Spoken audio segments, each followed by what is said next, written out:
Good afternoon, everyone, and welcome to another edition of RecruitMilitary Live, a continuing series of live broadcasts covering all things military transition, veteran employment, mil-spouse employment, and much, much more. My name is Lucas Connolly, retired U.S. Army officer and former TAP program manager, here to share with you the ins and outs of navigating the turbulent waters of civilian employment. If you're in search of meaningful employment, well, you're in the right place. Please visit rmvets.com/live to learn more. Okay, well, let's take a look. We have a great transition story today, so buckle up. There's a lot to go through. Transitioning from the military into civilian employment presents a unique set of challenges, as many of you already know, but it also has a unique set of opportunities. Many service members are looking for opportunities in the defense sector, government contracts, and law enforcement. It's something they're comfortable with, and many of us have tried to break in. If that sounds like you, then don't touch that mouse, because today's guest has figured out how to get into all three of those spheres of employment, and he's learned a lot along the way. Excuse me. Today's guest has a professional career that reads like the prelude to an action movie. He started his military career as a U.S. Army nuclear, biological, chemical weapons specialist before taking part in the invasion of Iraq. While in the reserves, he started another career in civilian law enforcement, earning his place on the police force of Overland Park, Kansas. Very nice town. In uniform, he transitioned to Army Civil Affairs and was deployed to some of the most hostile real estate in Afghanistan. Most people go home after deployment, but not this fellow. Instead of kicking back with a cup of coffee and looking at old photos, he decided to work with NATO, and more specifically with the LEP community, as a rule of law field support officer working with the Afghan police force. Now, this is going to sound a little bit like a late night commercial, but wait, there's more.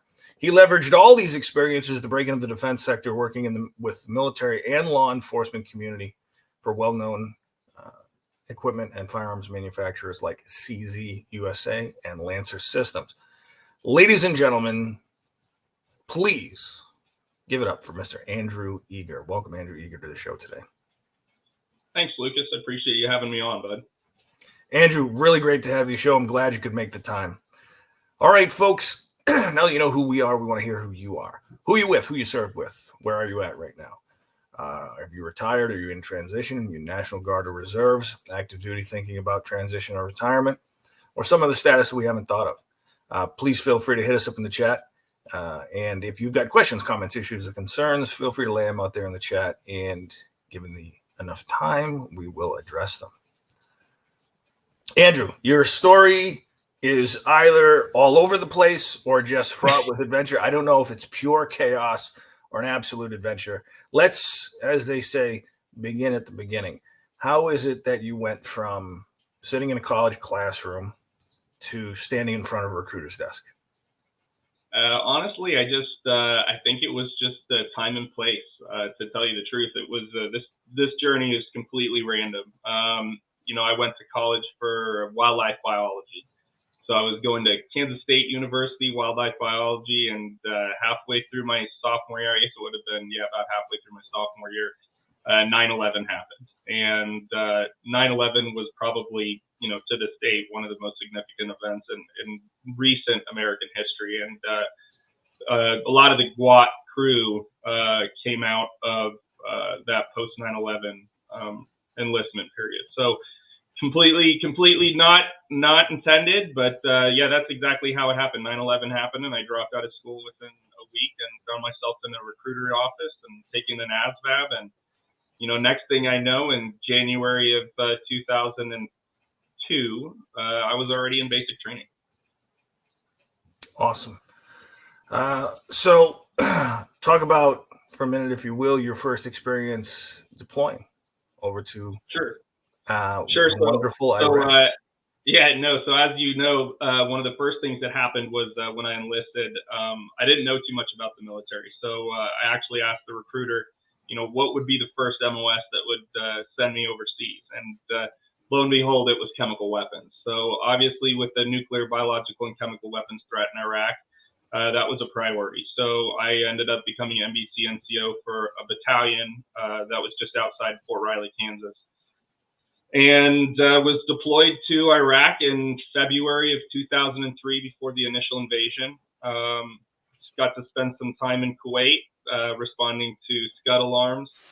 Ended up having to go across the border in full MOP. I think I crossed the border April 1st, 2003, which was about 3 days after main body. But yeah, so NBC guy in the beginning, the battalion commander raised his hands like, I want that NBC guy in my truck. So I ended up riding around a lot of Iraq with my battalion commander, basically as TSD and emergency NBC guy. Got all the way up to Baghdad, stopped when the red line was there. Once we realized that the red line was kind of non-existent, Third ID took Baghdad, and immediately after we took Baghdad, we actually responded to the Baghdad International train station to see if we were able to get rails up to move logistics support up and down the rail track, the rail line in Iraq. So that's kind of how I ended up in as an NBC guy in Iraq, and ended up doing TSD basically for the rest of my deployment as security detail, since there was no real chemical threat. So that, yeah, little must have been a little bit of disappointment there. Not that any of us wants to find a live active weapon site full of VX and nerve gas, but there wasn't much to find. Yeah, no, honestly, we had to go into full MOP gear a couple times. We were on Talil Air Base, which was just northwest of Nasiriyah, Iraq, by the Temple of Ur. And believe it or not, actually, when we got on there, I think the 82nd had taken Talil at the time, and they were on the west side of the Euphrates, and the Marine Corps was on the east side. Anyway, when we took the airbase in Talil, there must have been a chemical weapons training facility, because there was NBC protection and test kits and stuff all over Talil. And actually, one of the, I think, hey buddy, I'm on a call, so be silent, please. one of the vehicles that was there was a Fox vehicle, which looks very much like a Striker. Ended up driving over a tiny little chemical kit or something like this, set off the alarm, and the entire facility had to go into MOP gear. But that was about the extent of my NBC, and I'm pretty happy that I didn't have any interaction with it. Apologies for the hot mic moment there. Live shows, sometimes things happen. No, you're good. I tell you what, those Fox vehicles, and correct me if I'm wrong, they got mistaken for BTR 70s, and I heard some of the guys in recon were getting shot at by the Cav. I honestly, the thing that I could tell you they remind me most of is the Striker. I didn't, obviously the Striker units were kind of new in 2004 with the 2nd Infantry Division, so I had never really seen many of them. They were replacing, I think, either 113s or Bradleys or something at the time. But yeah, man, they reminded me of the Striker modern day. I think they've got 8 wheels. They have an overpressure system to where the air conditioning, even if you open the doors, nothing can come in. They have all sorts of recon, decon, and then we had smoke vehicles too. So, well, anybody that's had to operate in MOP gear in Baghdad in the middle of the summer, a tip of the hat to you, sir. I did it for about 20 minutes, and I think I'll never recover from it psychologically. Yeah. So you come back from Iraq. Tell me a little bit about the return. Now, you left as a college student. You come back as a seasoned combat veteran. What's that experience like? Well, I wouldn't, I as much as I would love to say seasoned combat veteran, yes, experienced combat veteran.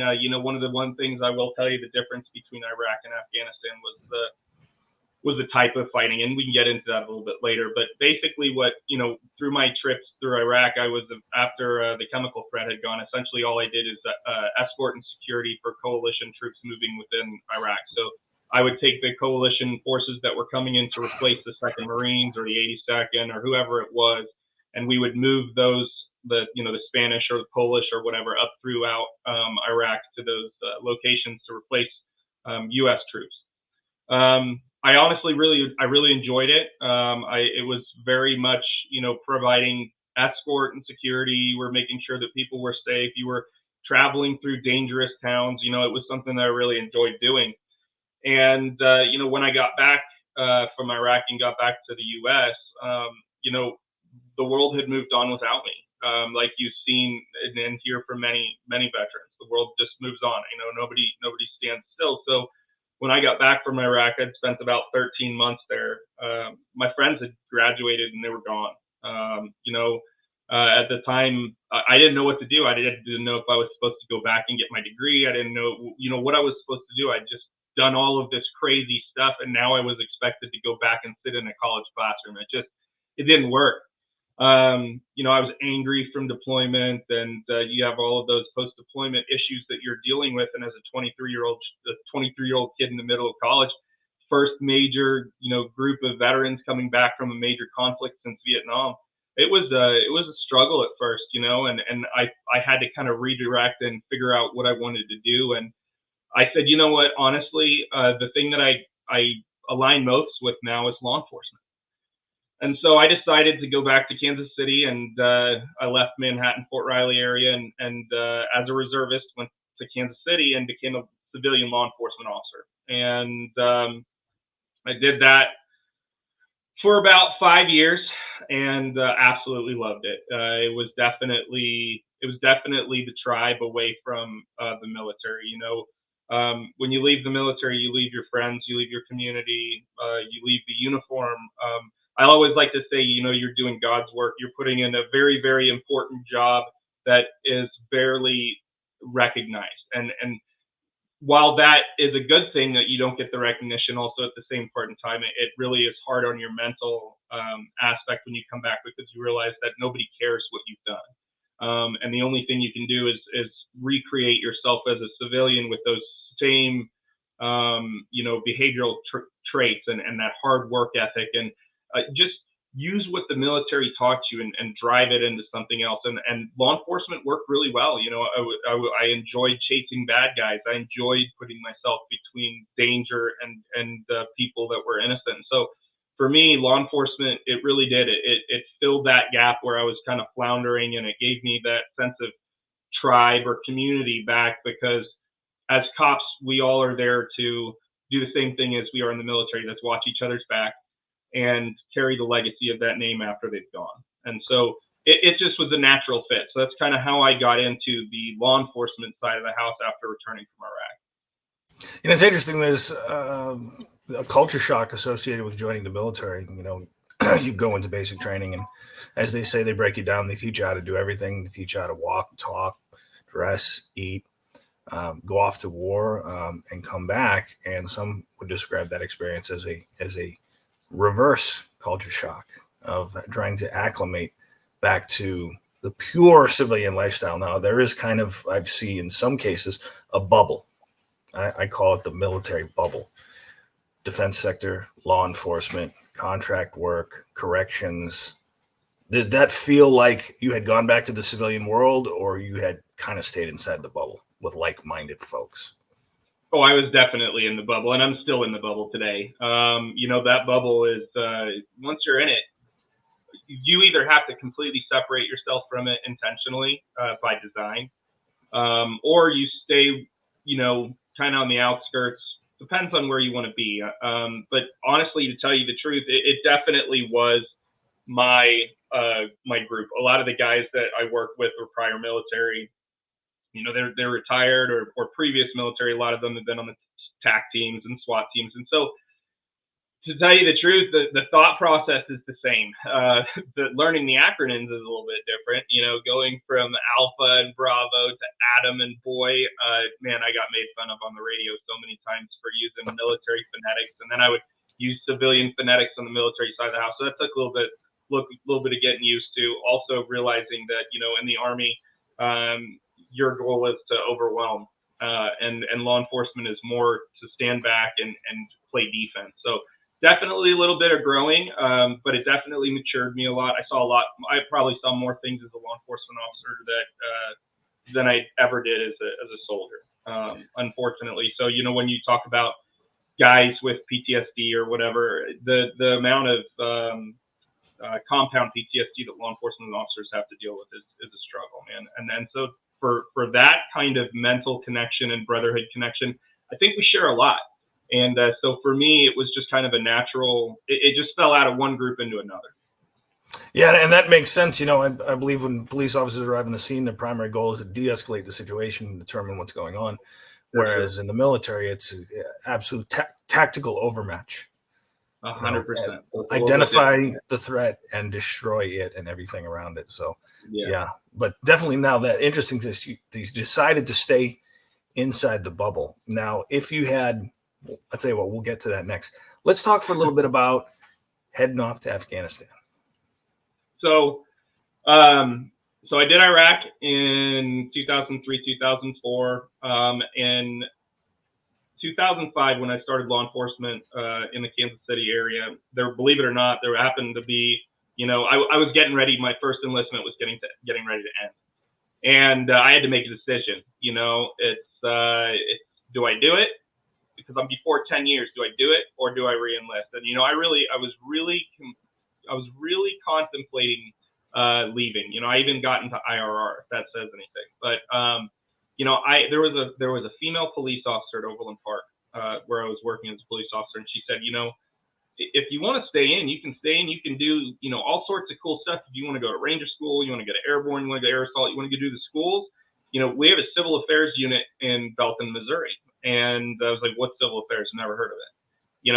And at this point in time, I'd probably been in the military for about 5 years, I'd say. I think I was probably in E5 or E6 at the time. And, I was told they're like, man, there's civil affairs and PSYOP, and they're both under SOCOM. And this is in 2006. They're both under SOCOM, so you can go all the classes, you can do all the stuff. I was like, man, this really sounds cool. This is kind of what I wanted to do again. Let's check this out. So I went down and talked to this civil affairs unit in Belton, and I was like, they said the same thing. You want to go to school? You want to do all this? I said, yep, sure, no problem. So I raised my right hand again, and I said, yeah, I will, and I reclassed to civil affairs and never looked back. It was probably one of the greatest decisions I ever made. The freedom, leaving Big Army was just absolute blessing. People don't understand how much freedom and, how they treat you like a big kid when you get on to the other side of the house. So luckily for me, I was still in law enforcement at the time. Well, civil affairs, everybody tries to explain what civil affairs does. And realistically, civil affairs is a jack of all trades, master of none, right? We can do a lot of little things. Well, my specialty happened to be law enforcement, right? So I'd been a law enforcement officer. I'd been to Iraq. And at the time, it was 2012, and Afghanistan was under the direction, I believe it was Petraeus at the time, who was pushing the coin operation.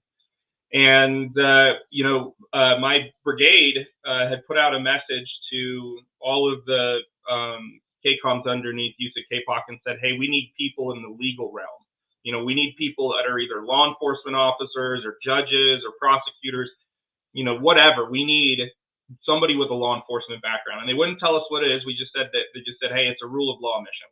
What's a rule of law mission? We don't know what that is. And so they plucked guys. First off, they offered them up, and I volunteered at the time. I was like, it's law enforcement on the street, so I want to be back in the field. And if I can interrupt there for a second, when we were talking about this, you said something interesting that captured my attention. Offhanded, you said, at that point in time, I felt like I didn't have anything to go home to. And I found that interesting, that thought. Could you maybe expound on that just a touch?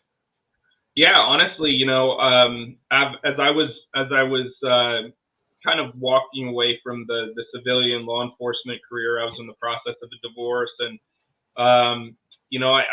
we'd sold the house, and we had a kid, but it was one of those things where I was, again, like I was sitting here looking at my life. I'm like, what am I going to do, man? Getting divorced. I don't have a house. I'm leaving. I need to figure something out. That's why I volunteered. I said, you know what? Let's try this Afghanistan thing. We'll do it one more time. And it was a blessing and a curse, but I'm going to say it was more of a blessing.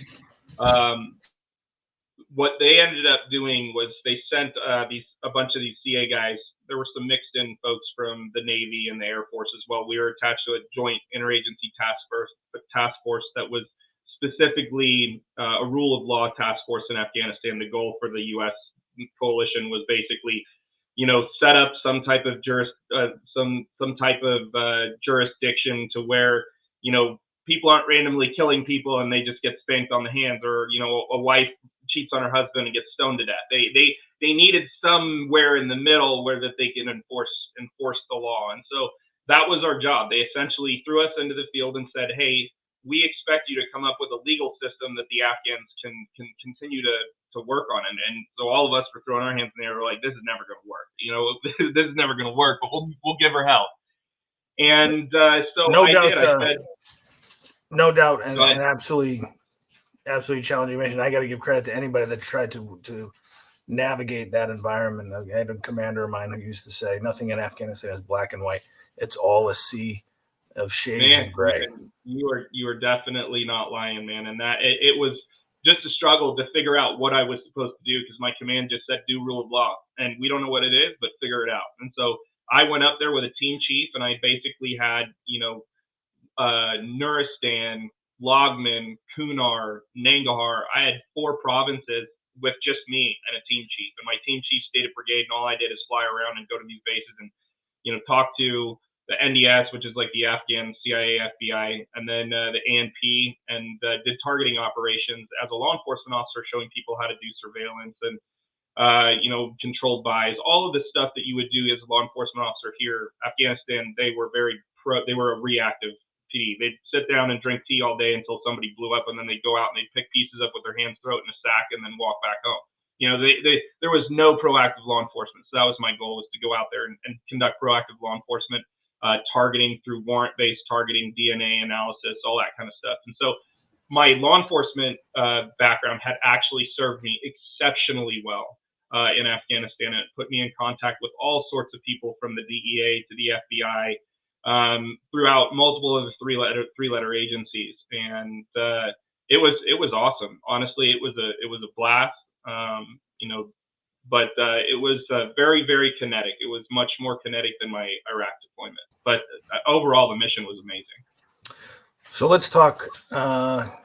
Finish your time in Afghanistan, and for the second time, you are coming home. Yeah. Culture shock. Need to adjust. Oh, man. Same sort of feelings.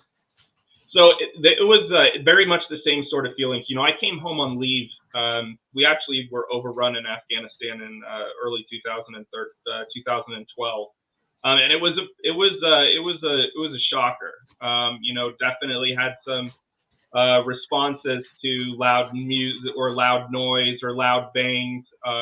We gotten overrun, literally. So every time I would hear that loud explosion, it would definitely generate stuff.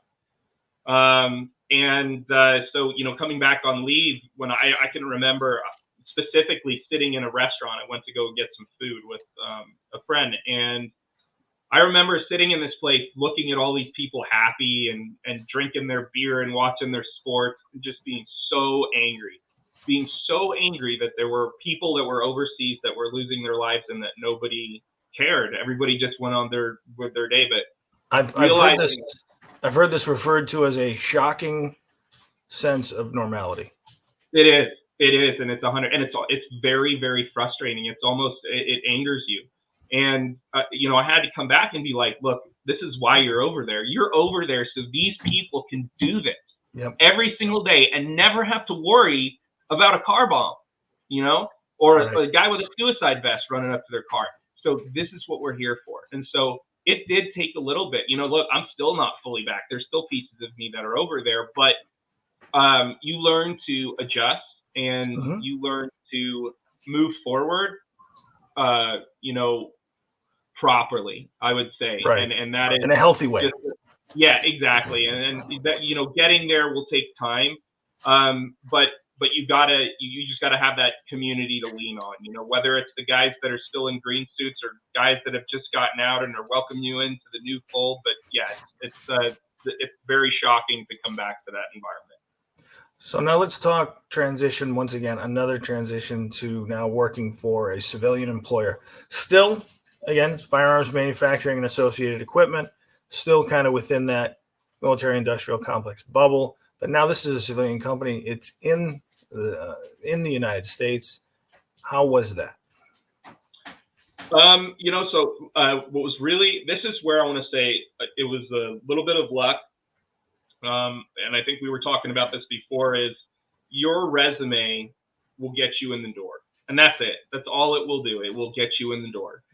especially in the military, because you don't have that civilian career to fall back on. And, everybody talks civilian speak, but you have to learn how to translate that military lingo into the civilian side.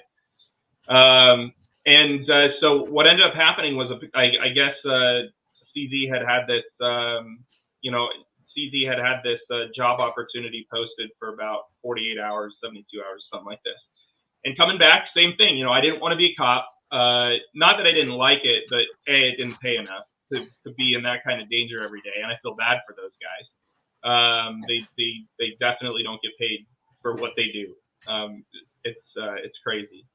But I had the law enforcement, I had the military. While I was a cop, I actually finished off my degree, and I basically said, hey, I went to University of Phoenix. I said, look, I have 40 some credit hours. What's the fastest degree that'll get me through this? And they heard this story before. Criminal justice. Criminal justice. So criminal justice administration is where it landed, and so I ended up getting a bachelor's degree in criminal justice. But the bachelor's degree in criminal justice helped me. My law enforcement background helped me. My deployments in Afghanistan and Iraq helped me. So all of these military experiences, with the exception of law enforcement, they built this resume. I went to NCOES courses, TLDC. You go to BNOC, ANOC. All of these different leadership courses, which are absolutely amazing. That is very hard to come by outside of the military. And so I had all of this experience. And there was a little blip there between law enforcement in Iraq, where I worked for a company that did in-car video, laser, radar. That's right. I was an instructor. Anyway, that sales experience, that 1 year of sales experience in the law enforcement industry, was the difference between me and a dude with 20 or 30 years of law enforcement, or 30 years of military, 20 years of law enforcement, and 20 years of military. I had 5 years of law enforcement, I had 14 years of military, I had a bachelor's degree, and I had sales experience. And that bachelor's degree and that resume got me into the door. That's where it got me. And then it was up to me to decide how that interview was going to go and how I was going to control it. And being in the bubble, I realized that you rarely ever see guys in suits, right? And except for when you go to these big international conferences that are there's a lot of Europeans. It's a big European thing. But I noticed that everybody that would work these events was wearing cargos and a polo. So I made a decision. I said, you know what? I'm not going to go in there in a suit like everybody else. I'm not going to go in there and do the turn and dance. And we're talking about the interview, right? The resume has got you the interview. Yeah. Now it's a decision. You go into the interview room and you make a tactical decision to dress more for the standards of the community than for the professional headshot. Sound right? 100%. So I decided to go the latter, and I wore, cargo pants and a long sleeve polo. And I walked into that interview room, and I expected something, some type. It was a firearms position, so I expected some gun or some question. And sure as hell, I walk in there and there's a rifle. And the rifle, they're like, all right, show me how to break it down, show me how it works, show me all of the actions. And it was very basic. I mean, anybody who knew their way around a gun could do it, but it was a very different interview experience that walk in and have a rifle in front of you. Honestly, I sat there and I talked to the guy who was interviewing me, who's now, a good friend. And this gentleman who was interviewing me was a retired chief of police, and he was a retired soldier. So he'd done both. And he had, seen all of these other resumes. And when I did get hired, he told me that it was the sales experience that made the difference. That 1 year of sales experience made the difference. So, if I could say anything about transition, the one thing is I would say is, if you can take a lower paying job than what you're getting in the military and you can get into the defense industry, dude, take it. Because you might take a knock in salary like up front, but once you're in, you're in. And we'll get into this. I'm sure you've got some questions about this, but man, once you're in, you're in. And so that's how I kind of got into the defense industry with CZ USA. And let me guess, you show up for your first day at work. They show you your brand new office with your shiny furniture. They give you an executive assistant, a team of 15 people to manage, and you're off to the races, right? Catastrophic success? Yeah, no, it wasn't like that at all. I No. cleaned guns for him for about a year. So you got to eat your pride. You got to eat your pride coming out of a senior NCO position and going back to being a private again. But the things that I learned were shut up and you don't know anything, right? That's it. Don't say anything and don't know anything. Just listen to what they have to do. Be a sponge and learn and do. We come from a different generation of folks that want to try to climb this company ladder, work the same job for 20 years. That's my background, man. That's how I've been taught. So, I cleaned guns for a year. I went out and assisted him on these events. I was basically the gopher. But I knew that this was just the step, right? I knew that this was the first step. Nothing in life that is good comes easy. So I did it. I sucked it up and I cleaned guns and I hit the road, and I did that for about a year under his wing. And finally he was like, all right, you're good to go, man. I think you know everything about it. You know about the guns, and if you'll figure it out. And he turned me loose, and that the rest is history. Well, I'll tell you what, we could probably create a mini series just out of your experiences. I'd love to have more time to talk. Let's boil down some things, some advice. Sure. Try to give us here a couple of lessons learned. If you could speak to a room with transitioning service members, say folks that are getting out in about 12 months, from what you've learned, your multiple transitions back to civilian employment, back to life, what would you say are some of the keys to success, or some of the advice that you would pass on to them? Honestly, if you're wanting to stay within the defense industry, I would say that, keep those friends, because if you're in it, you're probably going to lean back on them again. So never burn your bridges. Make sure that everybody you meet out there, you get their information, you keep in contact with them. The defense industry really is an industry where you have to know people to get hired. And once you're in it, you're in it. So it's just, making friends, making the communication, making the contact, making an effort to actually help out other folks, seeking out veterans organizations, other veterans. There's a ton of them out there. So the veterans all help each other. While we all might be individual veterans, we're all in this industry and we're all helping each other out. So you go out and find those guys, we help you, he helps me. We all scratch each other's back. That's how this works. Yeah, for sure. Networking. And then the other thing is, don't be afraid to, if you're deciding to leave the industry, don't be afraid to find a different type of position. So for instance, one of the things that I originally came out was like, oh man, I've been doing all of these things as an operations NCO. Well, what can I do outside of the military that has to do with operations? There's a ton of things. I can be the director of operations. I can be a program manager.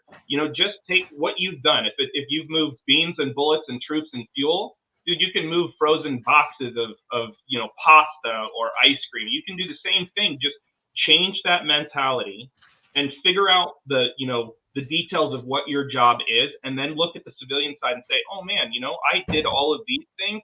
This is the kind of a civilian job that those might work with. So don't be afraid to try to look at your resume, and then one of the great tools is, tell you the truth, take your resume, dump it into like Chat GPT and use AI and summarize it, and then put it into it again and say, hey, what jobs work for these? And it'll spit you out a bunch of positions that you never even thought of. So don't be afraid to use technology. Don't be afraid to ask for help. And relationships.